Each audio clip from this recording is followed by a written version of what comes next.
오늘 방송돼 1,000원짜리 변호사 7회에서는 천지훈의 아버지 김윤섭 전 국회의원이 검찰청에서 추락사하는 모습이 나왔습니다.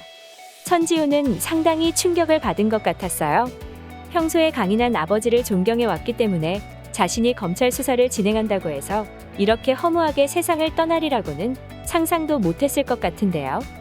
앞서 JQ건설 비자금 수사를 진행하면서 사라진 양상구가 죽으려는 것을 목격하고도 반드시 살아야 한다고 설득을 하기보다는 본인의 선택을 존중했던 천지훈이었던 만큼 아버지의 선택도 자신 때문이 아니라 아버지 본인의 선택이었을 뿐이라고 죄책감을 조금은 덜어도 될 것 같았지만 우연히 받게 된 전화 한 통으로 인하여 그것이 온전히 아버지의 선택이 아니라 누군가의 강압에 의한 것임을 알게 되고는 분노하는 모습을 볼 수 있었습니다.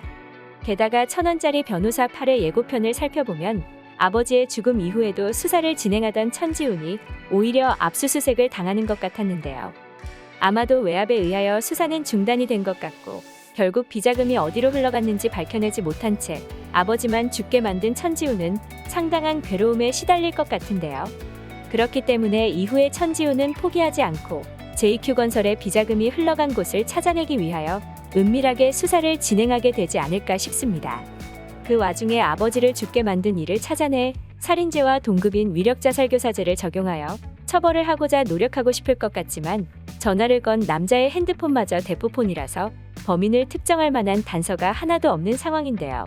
다행히 그의 목소리를 천지훈이 기억하는 만큼 1,000원짜리 변호사 후반부쯤에 가면 핸드폰 너머로 들렸던 목소리와 동일한 목소리를 가진 사람과 우연히 마주치며 긴장감을 조성하게 될 것 같은데요. 범인의 목소리를 기억하고 있는 천지훈이 같은 목소리를 가진 남성을 마주치게 된다면 범인이라고 확정할 수 있을 것 같습니다. 그런데 개인적인 생각으로는 천지훈이 전혀 예상하지 못했던 한 사람이 천지훈 아버지 사건과 관련하여 의외의 비밀을 알고 있으면서도 천지훈이 위험에 빠지는 것을 막기 위하여 그 사실을 비밀로 하고 있을 것 같은데요. 왠지 그 사람은 나혜진 검사일 것 같아요. 아시다시피 천지훈과 돈독한 관계의 나혜진 검사는 김윤섭 의원이 천지훈의 아버지라는 중요한 사실을 사전에 알고 있을 만큼 천지훈과 매우 친하게 지냈던 것 같더라고요. 게다가 JQ건설 비자금 수사를 진행할 때는 상사의 비난에 정면으로 맞서면서도 건설사 대표를 검찰로 불러서 천지훈이 수사를 진행할 수 있도록 노력을 하기도 했었는데요. 이처럼 늘 천지훈의 편에 서 있던 나혜진이지만 천지훈이 일정선을 넘으려고 할 때는 강하게 제지를 하면서 늘 천지훈을 지켜주려고 했던 것 같더라고요.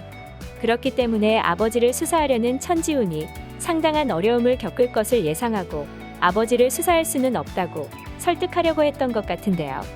그런데 어쩌면 김윤섭 의원이 자살한 곳이 나혜진이 평소 근무하는 검찰청이었던 만큼 이번 천지훈 아버지의 죽음과 관련하여 깊게 연관되었을 수도 있을 것 같은데요.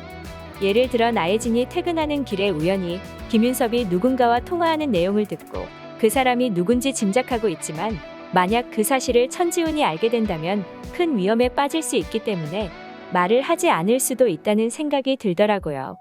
물론 아버지와 관련된 일뿐만 아니라 이주영과 천지훈이 어떻게 사랑하게 됐는지 그 과정까지 백마리에게 자세히 말할 정도로 많은 것을 알고 있는 나혜진이 그게 후반부로 갈수록 비중을 늘려가면서 상당한 역할을 할 것 같다는 생각이 드는데요. 날아다니는 새도 떨어뜨린다는 국무총리 후보를 자살하게 만들 정도로 권력을 갖고 있는 인물이 누군지 정말 궁금해지네요.